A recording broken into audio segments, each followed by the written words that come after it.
falar de uma coisa que é um assunto que, cara, eu acho que da Bíblia é um dos assuntos que eu mais estudei, que é escatologia, que são os tempos Finais. finais.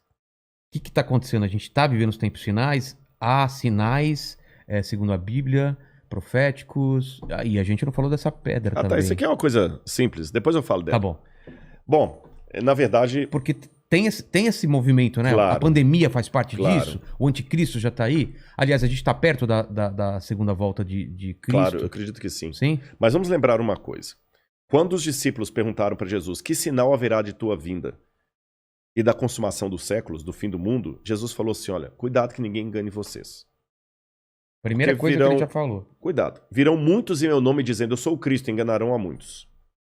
Certamente, isso está em Mateus capítulo 24. Depois, quem tiver uma Bíblia em casa, procure em Mateus capítulo 24. Ele fala o seguinte, certamente vocês ouvirão falar de guerras e rumores de guerras. Não se assustem, ainda não é o fim. Se levantará nação contra nação, reino contra reino. Haverá fomes e terremotos em vários lugares. Mas isso é apenas o princípio das dores. Princípio das dores, exatamente. Então veja bem, guerra tem no mundo desde que o mundo é mundo. É. Fome, a Bíblia fala fome no Egito na época de José. Então não vou falar assim, não, o mundo está chegando ao fim porque está tendo guerra. O mundo está chegando ao fim porque está tendo fome. Não faz sentido. Mas o Apocalipse coloca alguns elementos que indicavam quando nós estivéssemos chegando próximos ao fim. Embora, nota de rodapé aqui, ninguém sabe o dia nem a hora da volta de Jesus. É estupidez. Tentar adivinhar. Não, claro, não podemos isso. Você entendeu? Bom, mas a gente pode saber a proximidade dos tempos em que vivemos. Então tem algumas coisas no Apocalipse que são características do tempo do fim. Exemplo, Apocalipse 11, 19. Diz assim, as nações ficaram iradas. Chegou, porém, o juízo de Deus e o tempo determinado para ele dar o prêmio aos seus santos e aos profetas, e o tempo para destruir os que estão destruindo a terra. Ora, na época de Cristo não tinha como destruir a terra. O Apocalipse estava fazendo uma profecia de uma época em que a terra poderia ser destruída por seres humanos, coisa que na época do Apocalipse não tinha como. E ele fala depois das pragas de Deus que iriam cair. Essas pragas não caíram ainda. Mas os vislumbres dela... Não caíram? Não. A peste não é... A do Apocalipse, né? É.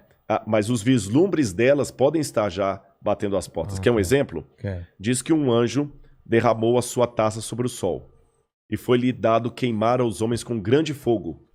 Os homens se queimavam com um intenso calor e blasfemavam o nome de Deus que tinha autoridade sobre essa praga. Olha o problema da camada de ozônio, o efeito estufa, o que está acontecendo com o Sol. O outro anjo derramou a sua taça sobre os rios e fontes d'água e mares, que se tornaram como sangue de morto. Sangue de morto não é vermelho, dessa cor. Sangue de morto é escuro, é fétido, é quase coagulado. Como é que está Pinheiros, Tietê, Lagoa Rodrigo de Freitas, as águas do mundo? Poluição. As previsões é que até 2025 a guerra do mundo vai ser pela água. Fala do anticristo, que ia dominar o mundo inteiro de uma maneira algorítmica. Pacífica, porque é um algoritmo. O 666. O que é o 666? O que é o 666? Na época do Antigo Testamento, Deus deu algumas normas para os judeus. O povo do Oriente Médio, ele é muito simbólico, sabe? Ele tem muito esse lance do símbolo que aqui no Ocidente a gente perde. Então o judeu pode olhar, ele usa o paiot, que significa alguma coisa, o kippah, que é aquele chapeuzinho na cabeça.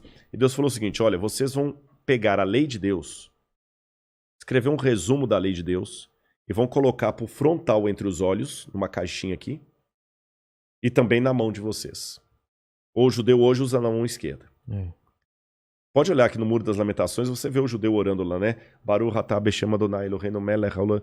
E ele vai orando no muro e ele tá com aquela caixinha preta aqui e outra na mão.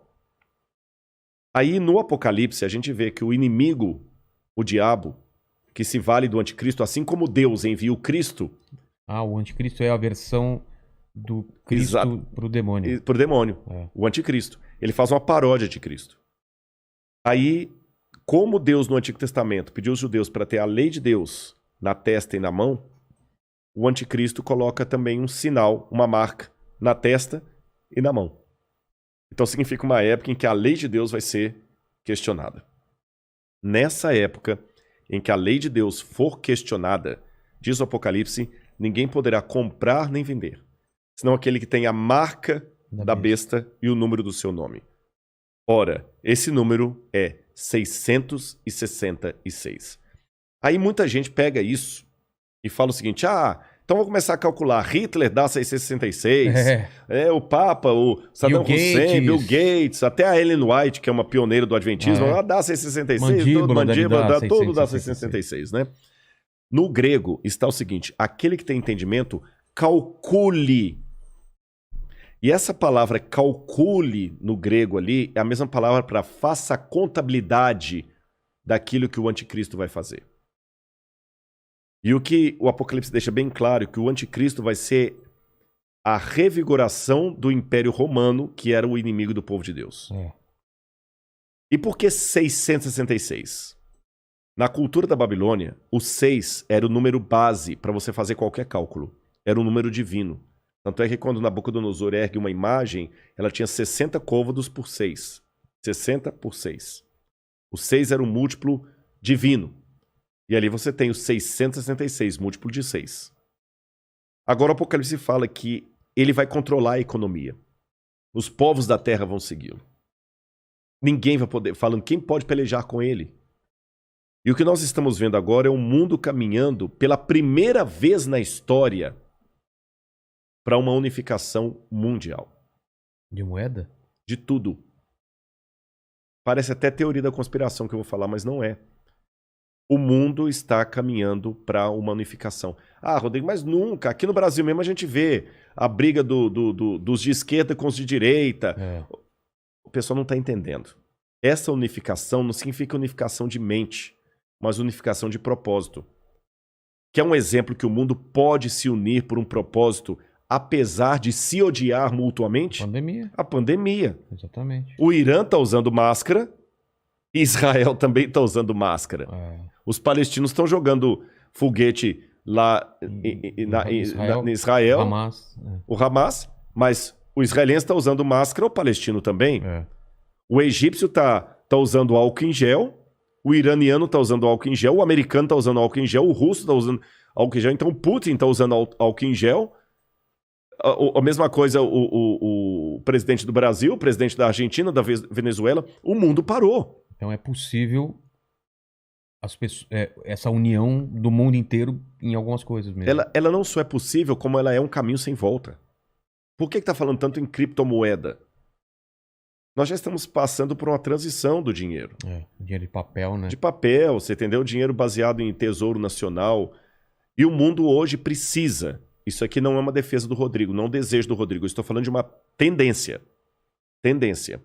O mundo precisa se unificar porque existem, Vilela, alguns elementos hoje que estão à solta, como se fossem crianças bagunceiras numa casa cheia de faca, de garfo, de objetos cortantes e letais, sem um adulto para controlar essas crianças.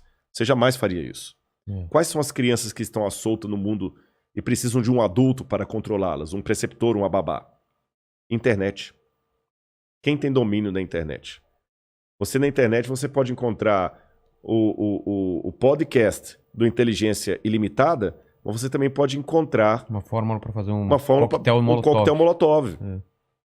O camarada pode assediar você para fazer parte do Estado Islâmico. Quem controla a internet? Nem os Estados Unidos. Não, está na mão de ninguém. Quem controla tráfico de drogas e de armas em nível mundial? Ninguém. Lavagem de dinheiro está aí. O terrorismo está aí e lavam dinheiro. Quem controla bolsa de valores? A economia do mundo não aguenta por mais 20 anos nas mãos da bolsa de valores que é especulativa. Se cair a bolsa de Tóquio, você nunca foi ao Japão, mas você pode perder o seu emprego e essa casa aqui porque caiu a bolsa de Tóquio. O Bradesco pode falir porque teve um crash na bolsa de Nova York. E a gente viu, essa pandemia viu como nós estamos economicamente vulneráveis. Economicamente vulneráveis. Quem controla o terrorismo mundial? Então esses elementos... mais um. A ecologia. Não quero entrar no debate se a Amazônia é nossa ou não é nossa. O fato é que se a gente não cuidar da Amazônia, o mundo todo se ferra, caramba. Você tá entendendo? Então não tem mais esse negócio assim, é meu.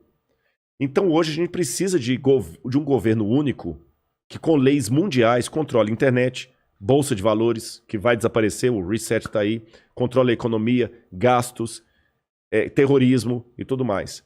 E os países, por mais que continue havendo direita e esquerda, situação e oposição, não interessa, Islã e cristianismo, vai precisar se unir, não porque eles se amam, porque não tem outro jeito.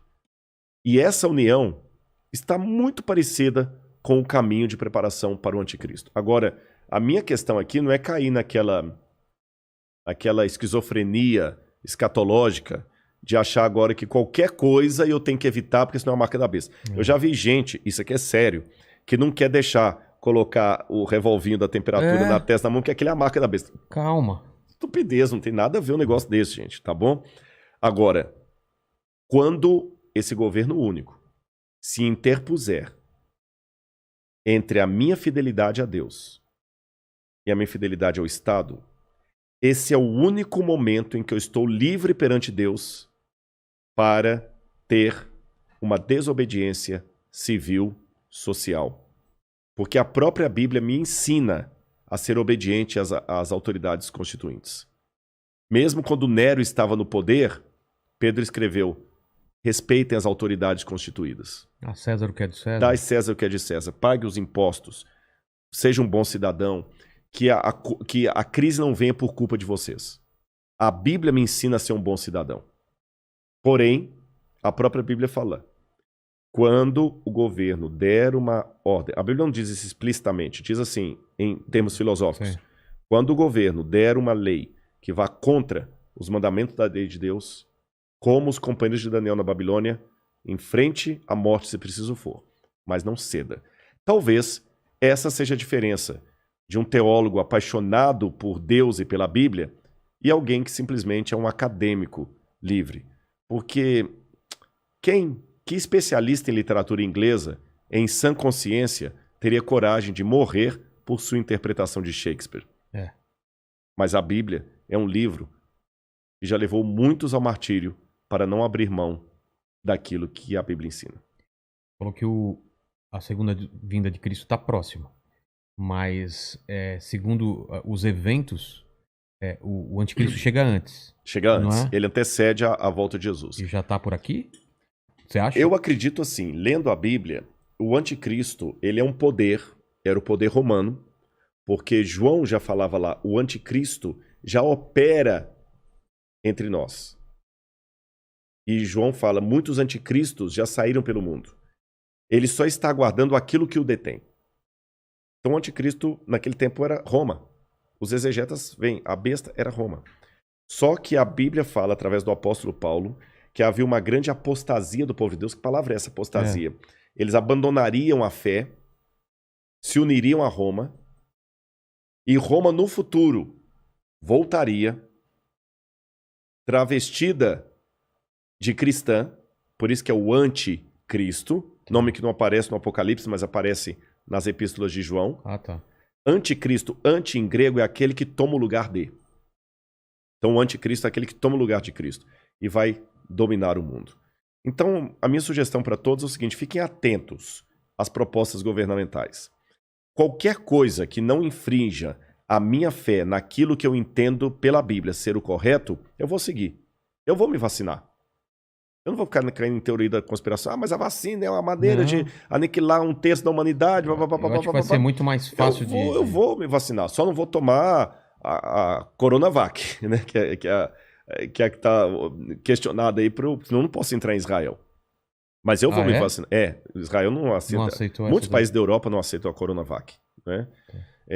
Lamento o Butantan aí, mas a menos que mude o cenário, a Coronavac não está sendo aceita. A Pfizer, ou a Moderna, ou a outra, lá de Oxford. Essas são aceitas. Mas eu vou me vacinar. Você está entendendo? Agora, não vou cair em teoria da conspiração. Agora, o dia que houver uma lei que se interpuser entre a minha fidelidade e aquilo que Deus pediu de mim, aí eu estou disposto a enfrentar até a morte.